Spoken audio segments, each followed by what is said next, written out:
Hello, hello. We are here to find out what on earth they are going to do to save Wilbur. Wilbur's boast. A spider's web is stronger than it looks.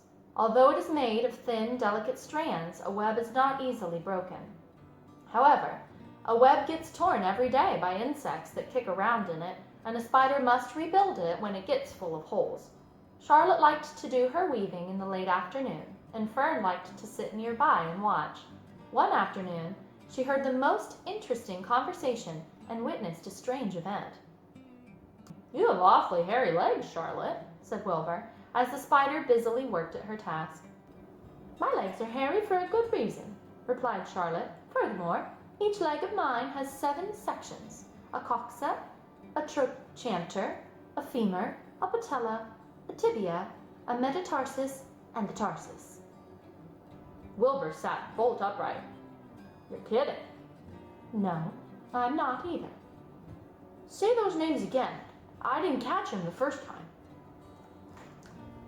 Coxa, trochanter, femur, patella, tibia, metatarsus, and tarsus. "Goodness," said Wilbur, looking down at his own chubby legs. "I don't think my legs have 7 sections." "Well," said Charlotte, "you and I lead different lives. You don't spin a web. It takes real leg work." "I could spin a web if I tried," said Wilbur, boasting. "I've just never tried." "Let's see you do it," said Charlotte. Fern chuckled softly, and her eyes grew wide with love for the pig. "Okay," said Wilbur. "You coach me, and I'll spin one. It'll be a lot of fun to spin a web. How do I start?" "Take a deep breath," said Charlotte, smiling. Wilbur breathed deeply. "Now climb to the highest place that you can get to, like this." Charlotte raced to the top of the doorway, and Wilbur scrambled to the top of the manure pile. "Very good," said Charlotte. "Now make yourself an attachment with your spinnerets, and hurl yourself into space, and let out a drag line as you go." Wilbur hesitated for a moment, and then jumped out into the air. He glanced hastily behind to see if a piece of rope was following him to check his fall, but nothing seemed to be happening in his rear. And the next thing he knew, he landed with a thump. "Oomph," he grunted, and Charlotte laughed so hard her web began to sway. "What did I do wrong?" asked the pig, when he recovered from his bump. "Nothing," said Charlotte. "It was a nice try." "I think I'll try again," said Wilbur cheerfully. "I believe that what I need is a little piece of string to hold me." The pig walked out into his yard. "You there, Templeton?" he called. The rat poked his head out from underneath the trough. "You got a little piece of string I could borrow?" asked Wilbur. "I need it to spin a web."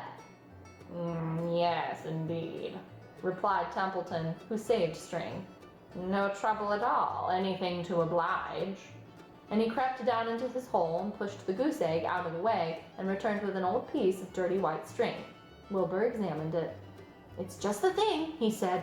"Tie it one end to my tail, will you, Templeton?" Wilbur crouched low with his thin curly tail toward the rat.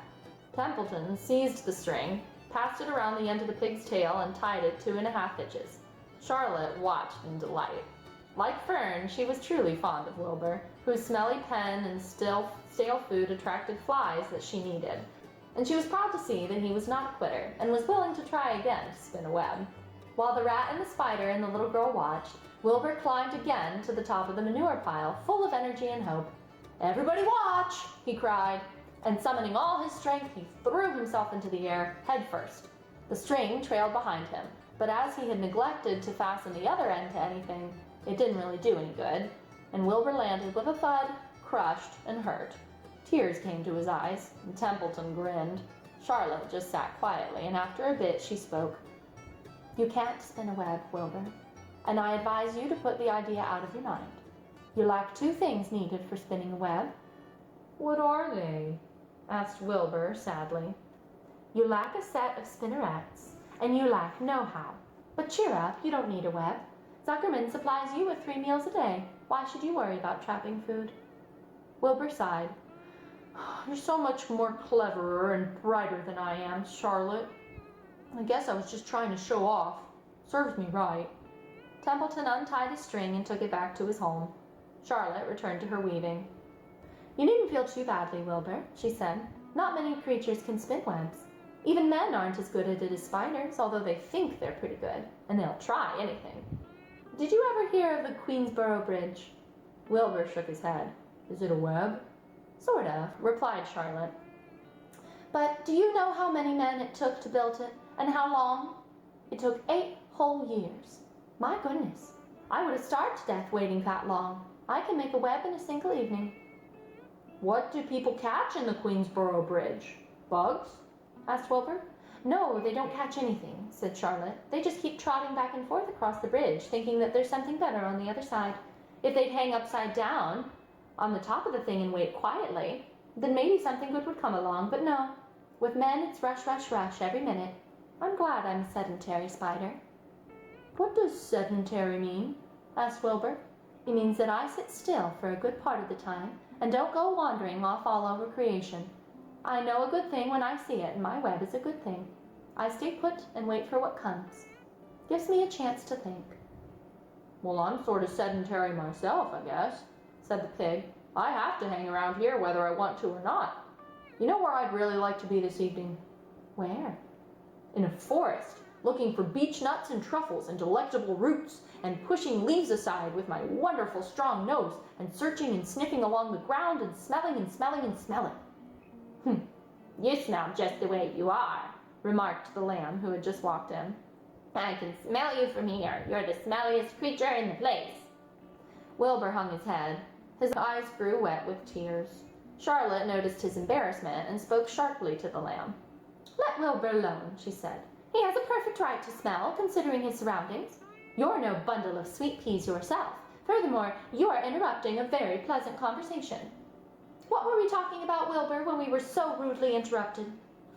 Oh, I don't remember, said Wilbur. It doesn't make any difference. Let's not talk any more for a while, Charlotte. I'm getting sleepy. You go ahead and finish fixing your web, and I'll just lie here and watch you. It's a lovely evening. Wilbur stretched out on his side, and twilight settled over Zuckerman's barn, and a feeling of peace. Fern knew it was almost supper time, but she couldn't bear to leave. Swallows passed on silent wings in and out of the doorways, bringing food to their young ones. From across the road, a bird sang, Whip-poor-will, whip-poor-will. Lurvy sat down under an apple tree and lit his pipe. The animals sniffed the familiar smell, and Wilbur heard the trill of a tree toad and the occasional slamming of the kitchen door. All these sounds made him feel comfortable and happy, for he loved life and loved to be a part of the world on a summer evening. But as he lay there, he remembered what the old sheep had told him. The thought of death came to him, and he began to tremble with fear. Charlotte, he said softly. Yes, Wilbur. I don't want to die. Of course you don't, said Charlotte in a comforting voice. I just love it here in the barn, said Wilbur. I love everything about this place. Of course you do, said Charlotte. We all do. The goose appeared, followed by her 7 goslings. They thrust their little necks out and kept a musical whistling like a tiny troop of pipers. Wilbur listened to the sound with love in his heart. Charlotte, he said. Yes, said the spider. Were you serious when you promised you would keep them from killing me? I've never been more serious in my life. I'm not going to let you die, Wilbur. How are you going to save me? Asked Wilbur, whose curiosity was very strong at this point. Well, said Charlotte vaguely, I don't really know, but I'm working on a plan. That's wonderful, said Wilbur. How's the plan coming, Charlotte? Have you got very far with it? Is it coming along pretty well? Wilbur was trembling again, but Charlotte was cool and collected. Oh, it's coming all right, she said lightly. The plan is still in its early stages and hasn't completely shaped up yet, but I'm working on it. When do you work on it? Begged Wilbur. When I'm hanging head down at the top of my web. That's when I do my thinking, because then all the blood is in my head. Oh, I'd be only too glad to help any way that I can. Oh, I'll work it out alone, said Charlotte. I can think better if I'm alone. All right, said Wilbur, but don't fail to let me know if there's anything I can do to help, no matter how slight. Well, replied Charlotte, you must try to build yourself up. I want you to get plenty of sleep and stop worrying. Never hurry and never worry. Chew your food thoroughly and eat every bit of it, except that you must leave just enough for Templeton. Gain weight and stay well. That's the way that you can help. Keep fit, don't lose your nerve. Do you think you understand? Yes, I understand. Then go along to bed then, said Charlotte. Sleep is important. Wilbur trotted over to the darkest corner of his pen and threw himself down and closed his eyes. In another minute he spoke. Charlotte, he said. Yes, Wilbur. May I go to my trough and see if I left any of my supper? I think I left just a tiny bit of mashed potato. Very well, said Charlotte, but I want you in bed again without delay. Wilbur started to race out to his yard. Slowly, slowly, said Charlotte. Never hurry and never worry. Wilbur checked himself and crept slowly to his trough. He found a bit of potato and chewed it carefully, swallowed it, and walked back to bed. He closed his eyes and was silent for a while. Charlotte, he said in a whisper. Yes? May I get a drink of milk? I think there are a few drops left in my trough. No, the trough is dry and I want you to go to sleep. No more talking. Close your eyes and go to sleep. Wilbur shut his eyes and Fern got up from her stool and started home, her mind full of everything that she had seen and heard. Good night, Charlotte, said Wilbur. Good night, Wilbur. There was a pause. Good night, Charlotte. Good night, Wilbur. Good night. Good night. Well, she still hasn't come up with an idea yet. I thought for sure she would come up with one there. Oh, the suspense is killing me. Not as bad as it'll kill Wilbur. That was not a nice joke. Anyway, I hope we find our solution soon. We'll see you next time. Bye.